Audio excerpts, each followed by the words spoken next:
Bonsoir à tous et bienvenue dans cette nouvelle édition de 404, émission Not Found, l'émission des nouvelles technologies de TV. Au sommaire de cette émission, toujours en version courte, nous verrons une des plus grandes annonces qui a été faite en ce début de semaine, annonce faite par Kim.com qui pourrait réouvrir Mega Upload sous une autre forme. D'autres informations nourrissent l'actualité numérique de cette semaine, et à la fin de cette édition, nous reviendrons sur un des plus grands phénomènes internet du XXIe siècle, Mosinor et ses vidéos détournées, toujours plus drôles les unes que les autres. Mais avant de parler de Kim.com, nous allons parler du marché des mobiles, qui est au plus mal étrangement au niveau des ventes.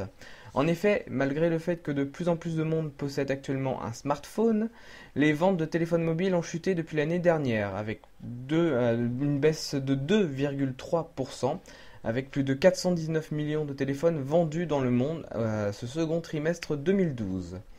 Alors, on peut penser que cette baisse est due à la crise économique mondiale, qui fait que les clients éventuels attendent la fin de l'année pour avoir des réductions.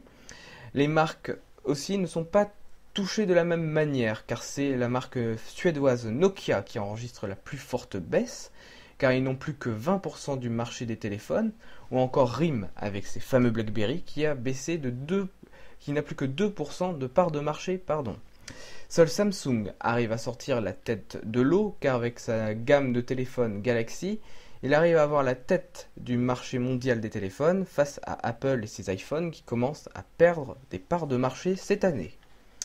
Mais revenons au cœur de l'actualité. Comme annoncé au début de cette émission, Kim.com, l'ex-patron de feu Mega Upload, grande plateforme de téléchargement bien connue des internautes, et qui attend toujours son extradition vers les États-Unis pour son procès, a annoncé qu'avant la fin de l'année 2012, un nouveau projet nommé Megabox, qui servirait aux artistes à vendre leurs chansons sans donner tous les profits des ventes aux grands groupes, verrait le jour à la fin de l'année.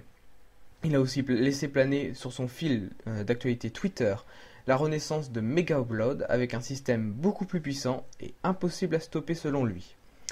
Donc, à voir avant la fin de l'année 2012 s'il tient sa promesse. En tout cas, depuis son arrestation et la fermeture de Mega Upload par le FBI, Kim.com fait souvent parler de lui sur le net, par les réseaux sociaux ou encore par la chanson qui dénonce la politique américaine.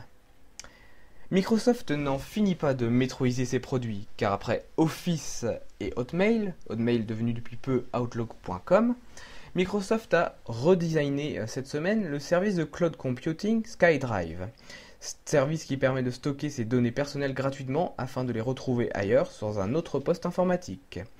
Et ce nouveau design qui ressemble beaucoup à Windows 8 laisse apparaître de nouvelles fonctionnalités qui améliorent ce système, comme par exemple la recherche instantanée de fichiers ou encore le glisser-déposer qui a été amélioré. Enfin, dernière actualité qui montre bien l'incrédulité des internautes, car une entreprise suédoise a voulu tenter une expérience en laissant circuler une fausse rumeur sur l'iPhone 5, le prochain smartphone d'Apple, en photographiant une vis et en indiquant ceci. Un ami a pris une photo il y a quelque temps alors qu'il travaillait dans une entreprise de fruits.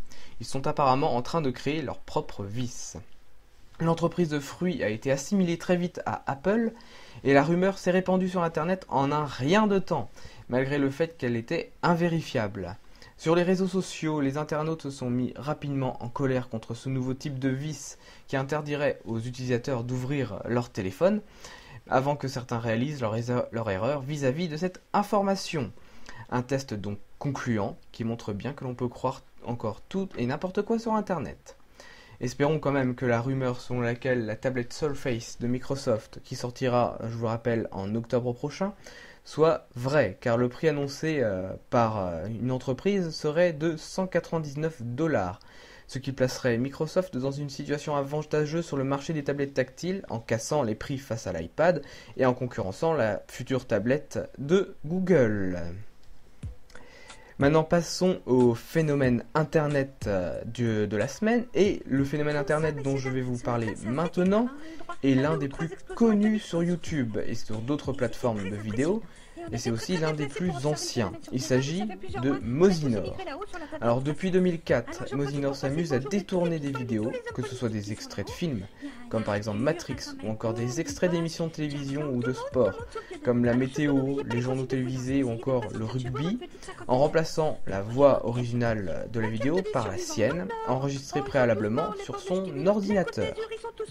Au départ, pour distraire ses proches, sur son site internet, ces vidéos connaissent un succès très rapide, car en 2006, certaines de ces vidéos sont diffusées dans l'émission d'Arthur, Les Enfants de la télé, sur TF1, donc à une heure de grande écoute. La vidéo la plus regardée et la plus appréciée des internautes pour l'instant est Titanic Park, une parodie en forme de parc d'attractions du naufrage du Titanic. Hein?